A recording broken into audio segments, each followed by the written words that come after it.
चाहिए। 40 वर्ष तक गृहस्थाश्रम में रहे फिर छोड़ दें। बोलो गोविंद भगवान की जय। लेकिन मैंने जो कथा में कह ली है कि 40 वर्ष के बाद में गृहस्थाश्रम में छोड़ दे, तो बहुत से लोग मेरी तरफ देख रहे मुंह फटे रह गए कि पंडित जी सभी बाबा जी है जान। ऐसा नहीं है प्रेमियों, समझिए। कहने का भाव है धन कमाना जरूरी है, लेकिन धन कमाने के साथ साथ अपने परलोक को सुधारना भी जरूरी है। क्यों? एक चौपाई लिखी है तुलसीदास जी ने, और राजा दशरथ जी कह रहे अपने गुरु वशिष्ठ जी से, और क्या कहा है कि श्रवण समीप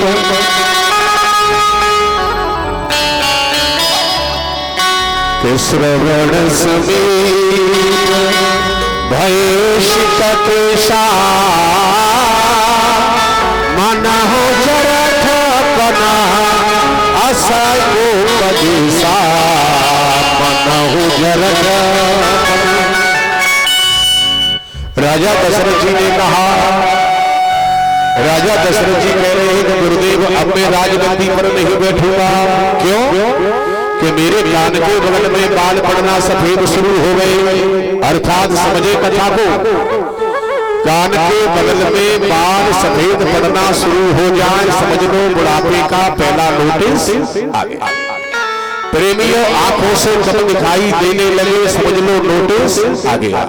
दांतों में दर्द शुरू हो जाए, दांत उखड़ना शुरू हो जाए, सावधान बुढ़ापे का नोटिस आ गया। लेकिन भगवान तो आज जबरदस्ती कर रहे हैं प्रेमियों। लेकिन ये बाल भी हमें सूचना देते हैं, आंख भी सूचना देती है, दांत भी सूचना समय समय पर देते हैं कि अब भी सुधर जाओ। क्यों? प्रेमियों बाल क्या कह रहे हैं? राजा कह रहे हैं कि अब मैं राजगद्दी पर नहीं बैठूंगा। किसको बिठाओगे? वशिष्ठ जी ने कहा। तो राजा दशरथ जी ने कहा कि नृप युवराज राम कहते हो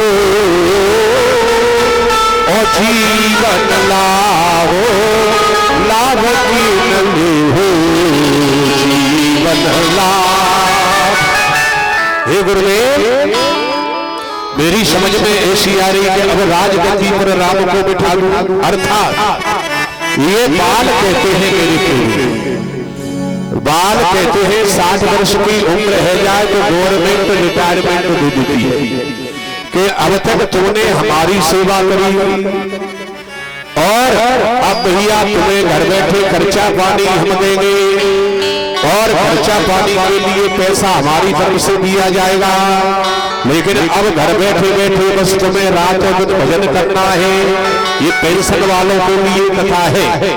जो पेंशन वाले हैं 60 वर्ष बाद गवर्नमेंट जाई वजह से रिटायरमेंट देती है, और जो रिटायरमेंट होकर के विद्यालय में से विदाई होती है तो सबके साथी आते हैं, कोई गीता लेके आवे, कोई रामायण लेके आवे।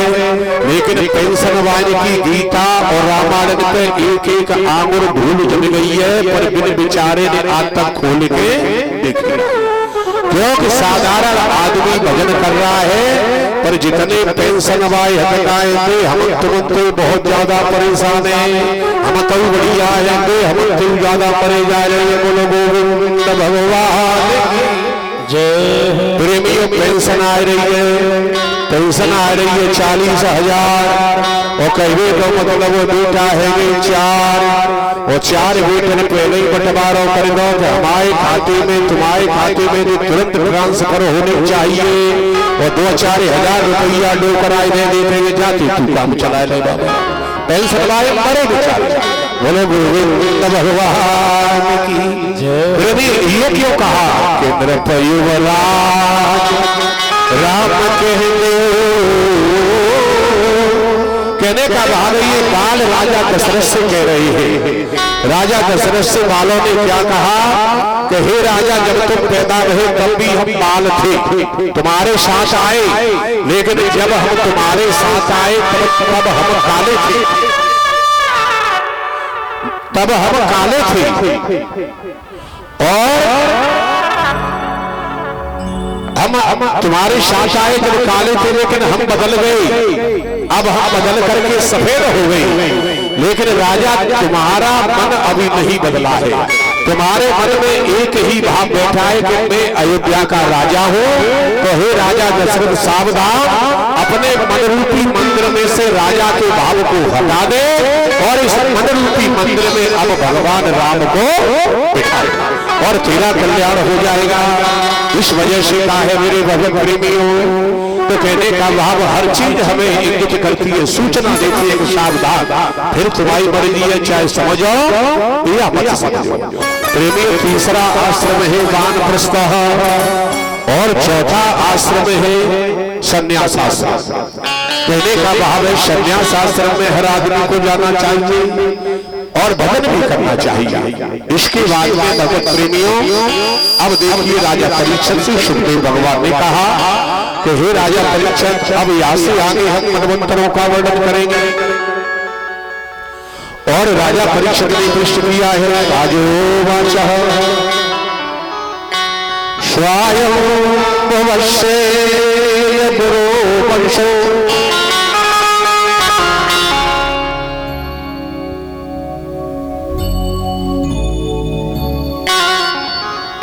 बोलो वृंदावन बिहारी लाल जय हो। स्वयं भवस्य गुरो वंशो प्रियं विस्तीर्णाच्युतः यत्र विसृजाम सर्वो मनोन्यापदश्वनः। कहने का भाव राजा परीक्षित ने प्रश्न किया, गुरुदेव आप कह रहे हैं मनवंतरों का वर्णन किया, कह रहे हैं कि इन्हीं मनवंतरों में भगवान के अनेकों अवतार रहे और आपने कहा है कि एक बार भगवान ने हरि रूप में अवतार लिया और गजेंद्र की आकर के रक्षा की। राजा परीक्षित पूछ रहे हैं कि गुरुदेव मेरी समझ में ये कथा नहीं आ रही है और समझ में आपकी भी नहीं आवेगी अगर ईमानदारी से सुनोगे तो। क्यों? प्रेमी हर भक्त ऊँगली उठा सकता है कि भागवत पुराण में और गजेंद्र की या पशु की कथा क्यों लिखी गई। भाई किसी ऋषि मुनि की कथा लिखते विश्वास हो जाता, लेकिन गजेंद्र की कथा क्यों लिखी गई? तो कहने का भाव है भगवत प्रेमी शंका होना जरूरी है, लेकिन अगर गजेंद्र मोक्ष की कथा आप ध्यान से सुनेंगे तो गजेंद्र मोक्ष की कथा और हमारे तुम्हारे जीवन की कथा एक मिनट अलग होने वाली नहीं। प्रेमी शेष करके चलेगी तो थोड़ा सुन लेना ध्यान से बस। और देखिए क्या कहा सुखदेव ने, को सुनो राजा परीक्षित। आसीन निर्वरो राजो रघुपति में श्रुतः क्षीरोदेनामृतः श्रीमान्यो जनायुते मुच्छितः। हे भैया, एक त्रिकूट नाम का पर्वत था, ये चारों ओर क्षीर सागर से गिरा हुआ था। एक बार इतने बड़े तालाब में स्नान बनाने के लिए गजेंद्र चला। प्रेमियों, गजेंद्र चला, यह गजराज ने लिखा गजेंद्र।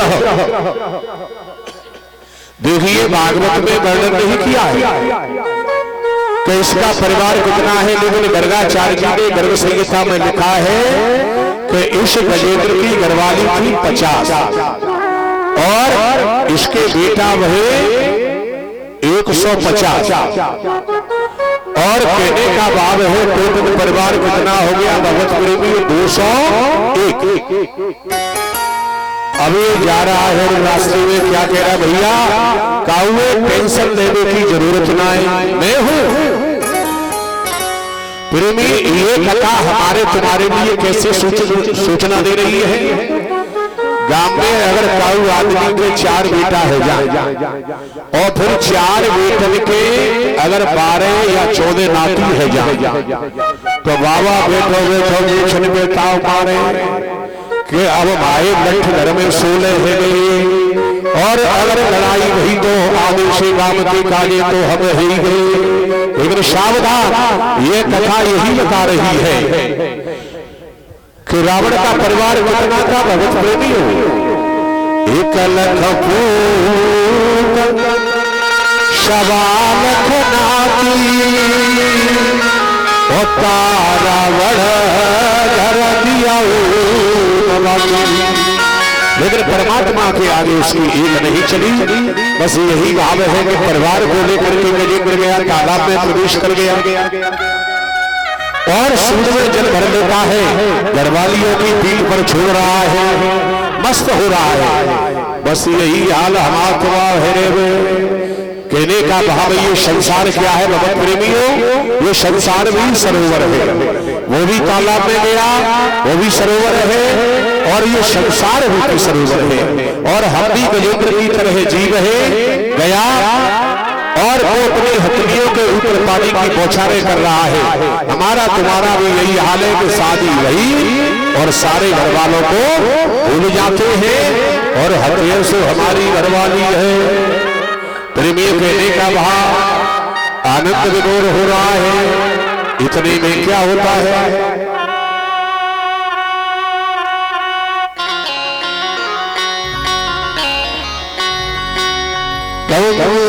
तत्रे काशगपः दैव चोदितो राहो बलियाश्रेण रोषा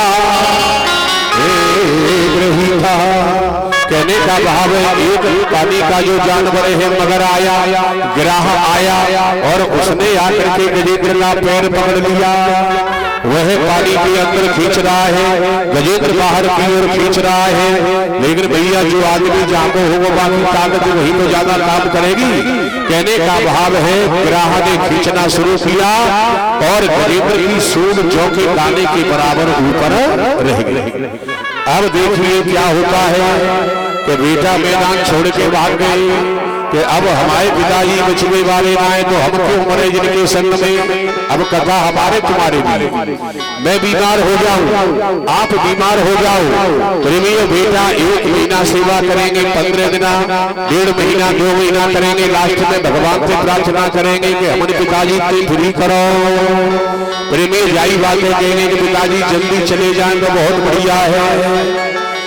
और बेटा चले गई, अब घरवाली रही, वो भी 100-200 साल रही है। 1000 वर्ष युद्ध बता रहे हैं या भागवत में 1000 वर्ष युद्ध हुआ। लेकिन गर्गाचार्य जी ने क्या लिखा है 55 पंचवर्षाणी 55 वर्ष युद्ध हुआ। और जो भगवान जाने कितनों भयो पर भयो। कहने का भाव है जो सब छोड़ के चले गए। अब आज गजेंद्र को वैराग आया, वैराग हो गया और संसार को हमारे तुम्हारे लिए उपदेश दिया और क्या कहा सुन। मेरे भगवत प्रेमियों गजेंद्र ने बड़े सुंदर भाव से कहा कि भैया जितना कमाओगे वो सब यही रह जाएगा। और जब सब छोड़ के चले गए हैं तो आज फूट फूट करके रो रहा है और रो रो करके कह रहा है कि संसार में भैया कोई किसी का नहीं है। और जैसे ही रोना शुरू किया किसी ने नहीं सुना। बड़ी सुंदर भाव से स्तुति की। आइए 2 मिनट बोलेंगे हम भी, शायद हमारी तुम्हारी टीम भी भगवान सुन ले, हमारा भी कल्याण हो जाए। और क्या कह रहा है गजेंद्र, मेरा कोई न सहारा बिन तेरे गोपाल शबरिया मेरा कोई न सहारा गोपाल शबरिया मेरा कोई न सहारा गोपाल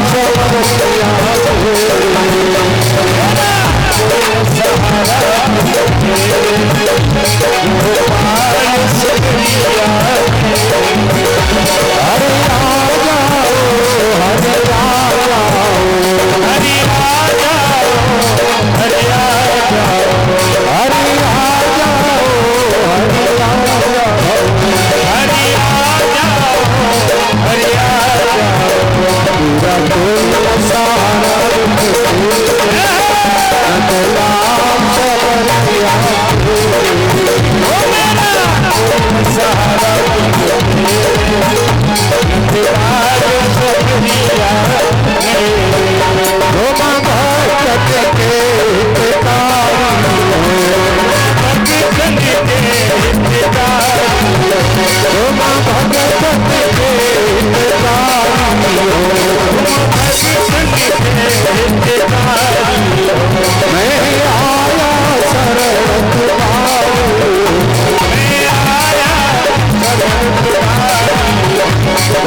Thank you.